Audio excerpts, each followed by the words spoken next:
Math paper B 2025 में जो question number 2 का पार्ट 1 था और जो इसकी चॉइस पर क्वेश्चन था वो है पार्शियल डिफरेंशिएशन यानी चैप्टर नंबर 11 का क्वेश्चन। ठीक है, अब इसमें हमारे पास एक फंक्शन जो है वो होमोजीनियस फंक्शन गिवन है। इस फंक्शन के दो पार्ट्स हैं। फर्स्ट वन में हमें डिग्री ऑफ होमोजीनियस फंक्शन बतानी है और सेकंड पार्ट में हमने इसी डिग्री को वेरीफाई करना है यूलर थ्योरम से। ठीक है, यानी अगर 4 नंबर का सवाल है तो दोनों पार्ट्स के दो नंबर आपके बनते हैं। यहाँ डिग्री को आप 1 नंबर पे डिवाइड कर देंगे और यूलर थ्योरम को आप 3 नंबर पे डिवाइड कर देंगे। ठीक है, तो अब हम स्टार्ट करते हैं इसको। अब हमारे पास जो क्वेश्चन का यानी फंक्शन गिवन है यहाँ पर, अब देखिए हम इसको डिग्री के लिए यानी जो पार्ट ए के लिए पहले हम सॉल्व करेंगे। ठीक है, और function x, y 3x cube plus 7x square y plus xy square और प्लस 5y क्यूब। ठीक है, अब हम इसको जब डिग्री के लिए वर्क करना है तो हम रिप्लेस करते हैं x को x लैम्डा से एंड y को y लैम्डा से हम रिप्लेस कर देंगे। ठीक है, तो जहाँ जहाँ x आ रहा है वहाँ वहाँ आप रिप्लेसमेंट कर देंगे, यानी x lambda comma y lambda equal to 3x lambda का क्यूब प्लस 7 और x लैम्डा का स्क्वायर, और यहाँ हमारे पास रिप्लेस हो जाएगा y लैम्डा प्लस x को रिप्लेस कर देंगे x लैम्डा से और y को रिप्लेस कर देंगे y लैम्डा का स्क्वायर प्लस 5 और y को रिप्लेस कर दिया हमने y लैम्डा क्यूब से। ठीक है, अब हम इसको फर्दर सिंप्लीफाई करते हैं तो equal to 3 as it is x cube as it is और यहाँ हमारे पास लैम्डा क्यूब हो जाएगा। ठीक है, अगर हम इस टर्म को थोड़ा सा डायरेक्टली सिंप्लीफाई कर लेते हैं तो देखेंगे टर्म क्या बन रही है आपके पास। 7 एज इट इज़ है एक्स स्क्वायर और y as it is lambda square into lambda हो जाएगा लैम्डा क्यूब। ठीक है, इसी तरह आपने नेक्स्ट टर्म को सिंप्लीफाई कर लेना है। नेक्स्ट टर्म आपके पास क्या बन जाएगी, देखिए एक्स वाई यानी x और y स्क्वायर और lambda square into lambda again lambda cube, और लास्ट टर्म जो है वो 5y क्यूब और लैम्डा क्यूब। ठीक है, तो अब आपको नज़र आ रहा होगा कि तमाम टर्म्स के साथ लैम्डा क्यूब आ रहा है। ठीक है, इसका मतलब है कि हम इस लैम्डा क्यूब को कॉमन ले लेते हैं।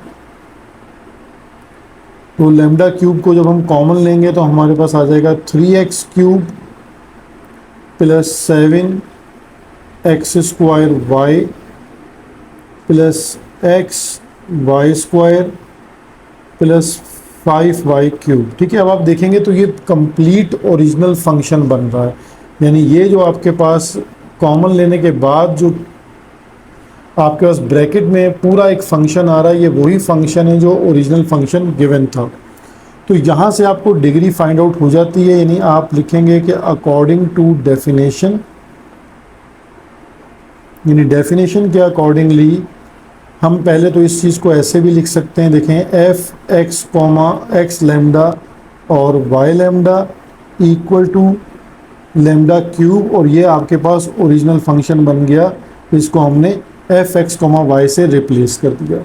अब इसकी जो डेफिनेशन है उसके अकॉर्डिंगली आप लिखते हैं कि एक्स लैम्डा और Y lambda equal to lambda की पावर n और एफ एक्स कॉमा वाई। ठीक है, ये डेफिनेशन है जिसमें आप लिख सकते हैं कि सो लैम्डा n जो है वो बेसिकली इक्वल आ गया लैम्डा की पावर 3 के, तो देन n की वैल्यू आ जाती है 3।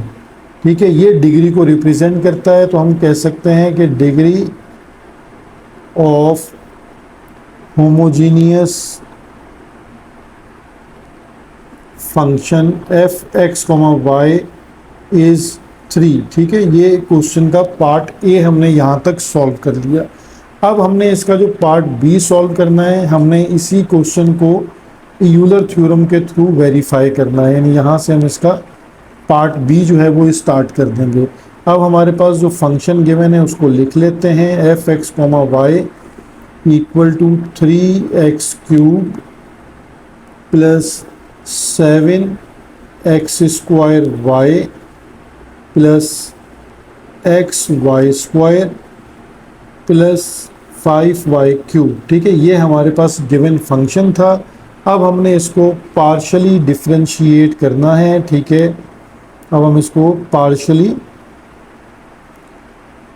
Differentiate with respect to x। पहले हम इसको x के रिस्पेक्ट से डिफरेंशिएट करते हैं। जब आप x के रिस्पेक्ट से डिफरेंशिएट करते हैं तो y की जो टर्म कांस्टेंट बन जाती है उसका डिफरेंशिएट 0 हो जाता है। ठीक है, यानी ये जो टर्म आपके पास, मैं आपको मार्क कर देता हूँ, ये इस वक्त यहाँ पर एज कांस्टेंट ट्रीट होगी, लेकिन ये टर्म जो है वो कांस्टेंट टर्म नहीं होगी। आप इन दोनों का फ़र्क जहन में रखें।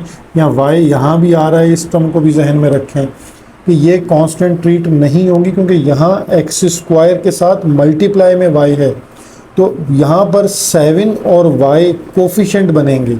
यानी यही गलती मैंने पेपर में भी, हम पेपर चेक कर रहे हैं तो उसमें देख रहे हैं। ठीक है, ये 7 और y ये दोनों एज कोफिशेंट हैं। ठीक है, लेकिन यहाँ ये जो टर्म जिसको मैंने हाईलाइट कर दिया है आपके पास, ये कांस्टेंट है। कांस्टेंट क्यों है? क्योंकि यहाँ पर अब x नहीं आ रहा। तो डिफरेंशिएट करते वक्त यही चीज़ क्लियर होनी चाहिए कि कोफिशिएंट क्या है, कांस्टेंट क्या है, विद रिस्पेक्ट टू x या y कैसे डिफरेंशिएट कर रहे हैं, क्योंकि मोस्टली स्टूडेंट्स ने यहाँ गलती की है। ठीक है, अब देखें इसको हम, ये सिंबल है हमारे पास इसका, partially differentiate with respect to x, और एफ एक्स कॉमा वाई को हम डिफरेंशिएट कर रहे हैं। ठीक है, तो इसको हम सिंपल जो है वो एफ ऑफ एक्स भी लिख सकते हैं। ठीक है, और अगर हम चाहें तो इसको पूरा एफ एक्स कॉमा वाई भी लिख सकते हैं। तो जिस तरह भी आप इसको सिंबल को, या सिंपल इसको जो है वो, अगर ये कॉम्प्लिकेटेड सिंबल आप ना यूज़ करना चाहें तो जस्ट आप इसको इस तरह भी यूज़ कर सकते हैं, आसान सिंबल के तौर पर फंक्शन और with respect to x, just इस तरह यूज़ कर लें। ठीक है, मतलब कोई प्रॉपर नोटेशन को यूज़ करें। अब आप देखें इसकी जो फर्स्ट टर्म है, ये इसकी फर्स्ट टर्म है, ये सेकंड टर्म है, ये थर्ड टर्म है और ये फोर्थ टर्म है। तो हम 1 बाय 1 इसको डिफरेंशिएट करते हैं। फर्स्ट टर्म को देखें तो पावर पहले आएगी, तो 3 3 जा 9, 9x², ये फर्स्ट टर्म का डिफरेंशिएट आ गया, plus as it is a 7 और y को आपने कुछ नहीं करना, ये एज कोफिशिएंट है, यानी आप इस तरह लिख सकते हैं 7y पहले लिख लें, और x² का डिफरेंशिएट होता है 2x। अगेन y² को आप एज कोफिशिएंट लिख लें पहले, और x का डिफरेंशिएट होता है 1, और फोर्थ टर्म क्योंकि कांस्टेंट है उसका डिफरेंशिएट हो जाएगा 0। ठीक है, बहुत इजी वे में आपको मैंने समझाने की कोशिश की है। ठीक है, होपफुली आपको अंडरस्टैंड हुआ होगा। 9x², 7 2 जा 14xy प्लस y²। ठीक है, अब यहाँ पर हम इसको मल्टीप्लाई करते हैं x के साथ, मल्टीप्लाई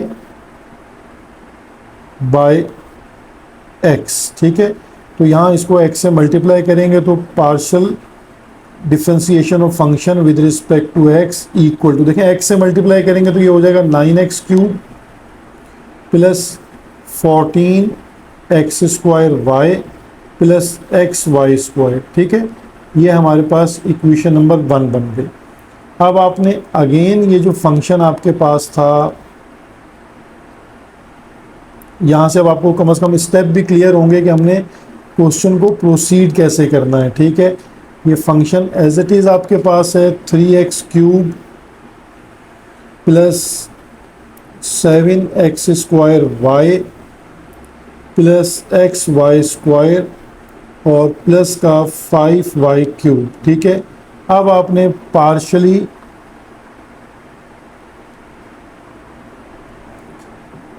डिफरेंशिएट करना है विद रिस्पेक्ट टू y। ठीक है, तो x की टर्म्स को कांस्टेंट कंसीडर किया जाएगा। अब यहाँ पर भी मैं आपको 1 बाय 1 स्टेप बाय स्टेप बताता हूँ। देखें, हम इसको टर्म वाइज काउंट कर लेते हैं।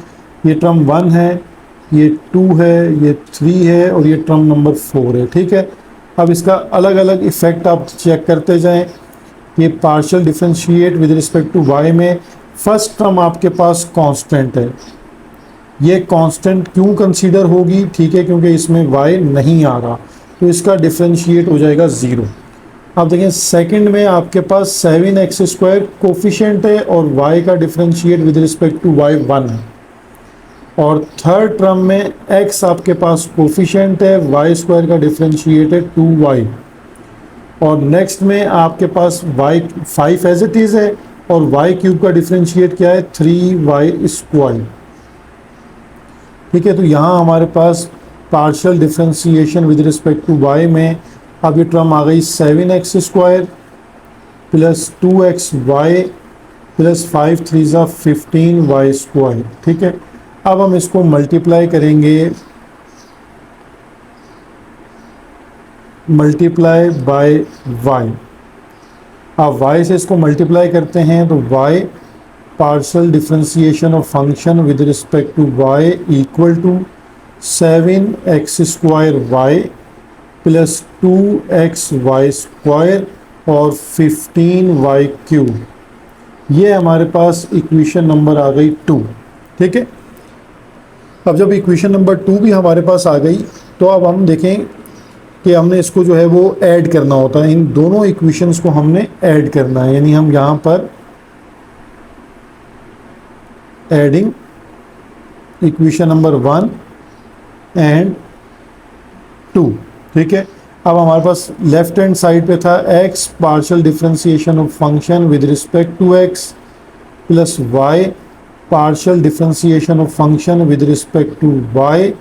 अब जो हमारे पास इक्वेशन नंबर 1 का हमने सोल्यूशन किया था वो लिख लेते हैं 9x³ प्लस 14x² और प्लस xy² प्लस xy²। और अब इक्वेशन नंबर 2 लिख लेते हैं 7x² plus 2xy² plus 15y³। ठीक है, ये हमने दोनों इक्वेशन नंबर 1 और 2 को ऐड कर दिया।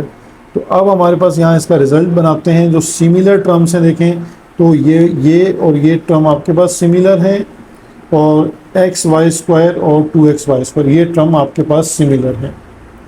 तो यहाँ 9x³ एज इट इज़ 14 और प्लस का 7। ठीक है, ये दोनों टर्म्स आपके पास आ जाती हैं 21 x² और xy² प्लस 2xy² हो जाता है 3xy² और ये 15y³ एज इट इज़।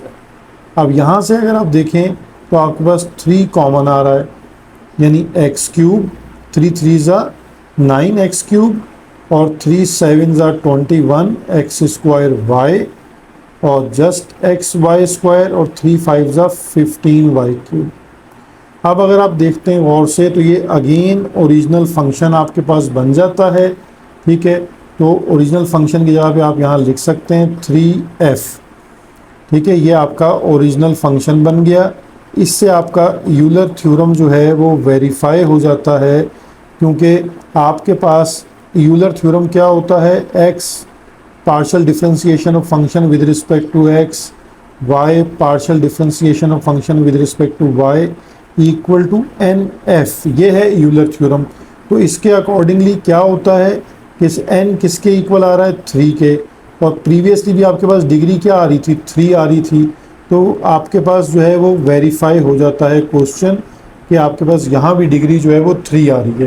तो इसलिए जो पार्ट ए है उसका 1 नंबर है और यूलर थ्योरम सही से अप्लाई करने के आपके 3 नंबर हैं। ठीक है, तो ये हमने जो क्वेश्चन हमारे पास पेपर बी में क्वेश्चन था उसे सॉल्व किया। अब हम जो हमारा पेपर डी में इसका सिमिलर क्वेश्चन है उसको एक दफ़ा रिव्यू करते हैं। देखिए, पेपर डी में क्वेश्चन नंबर 2 पार्ट 1 की चॉइस पर सेम क्वेश्चन है पार्शियल डिफरेंशिएशन का, सिर्फ यहाँ पर अगर आप देखें तो फंक्शन जो है वो जस्ट चेंज है। ठीक है, पार्ट ए में सेम डिग्री फाइंड आउट करनी है और पार्ट बी में इसको वेरीफाई करना है ये चैप्टर नंबर 11 ही का क्वेश्चन है, ठीक है। अब देखिए हम इसको एक दफ़ा रिव्यू कर लेते हैं, क्योंकि हमने इसका जो प्रीवियस क्वेश्चन है वो सॉल्व किया है स्टेप बाय स्टेप। देखिए गिवन फंक्शन आपके पास मौजूद है, ठीक है, ये गिवन फंक्शन आपके पास है, हमने उसको रिप्लेस करना है। ये हम पार्ट ए के लिए सॉल्यूशन बनाएंगे। पहले पार्ट ए में हमने इसकी डिग्री को फाइंड आउट करना है। हमने रिप्लेस कर देना है x को x लैम्डा से और y को y लैम्डा से। तो ये फंक्शन में हमने वैल्यूज़ को पुट कर दिया, ठीक है। और यहाँ पर अब हम लैम्डा क्यूब को देखें, हम कॉमन ले रहे हैं। तो लैम्डा क्यूब को जब हम कॉमन ले लेते हैं तो अकॉर्डिंग टू द डेफिनेशन ये देखें ये आपके पास ओरिजिनल फंक्शन बना हुआ है, ठीक है। तो इसका मतलब है कि ये जब ओरिजिनल फंक्शन बन जाए तो लैम्डा की power n equal to lambda cube, तो देन आपके पास यहाँ पर n इक्वल टू 3 जो है वो बन जाता है। क्वेश्चन के अकॉर्डिंगली यहाँ आपका एक नंबर बन जाता है, ठीक है। जो बच्चा डिग्री के लिए स्टूडेंट जो है वो डिग्री को सही से फाइंड आउट करता है, यहाँ उसका एक नंबर कंप्लीट हो जाता है। अब हमने इसका पार्ट बी जो है, यानी जब हम बता देंगे कि degree of homogeneous function is 3, तो नेक्स्ट हम यहाँ पर इसका पार्ट बी जो है वो स्टार्ट कर रहे हैं। यानी होमोजीनियस जो हमने प्रूव कर लिया कि डिग्री 3 है, अब इसको यूलर थ्योरम से वेरीफाई करते हैं। तो अगेन आपके पास जो है वो फंक्शन सेम मौजूद है, इसे आपने 2 दफ़ा डिफ्रेंशिएट करना है, यानी विद रिस्पेक्ट टू x और विद रिस्पेक्ट टू y। तो पहले with respect to x differentiate करते हैं। मेथडोलॉजी सेम है कि अगर x के रिस्पेक्ट से डिफ्रेंशिएट करेंगे तो ऐसी टर्म जिसमें x नहीं है वो कांस्टेंट है और उसका डिफ्रेंशिएट 0 है। तो ये हमने विद रिस्पेक्ट टू x जो है वो डिफ्रेंशिएट यहाँ कर लिया। देन हम इसको मल्टीप्लाई बाय x करके इक्वेशन नंबर 1 कह देंगे।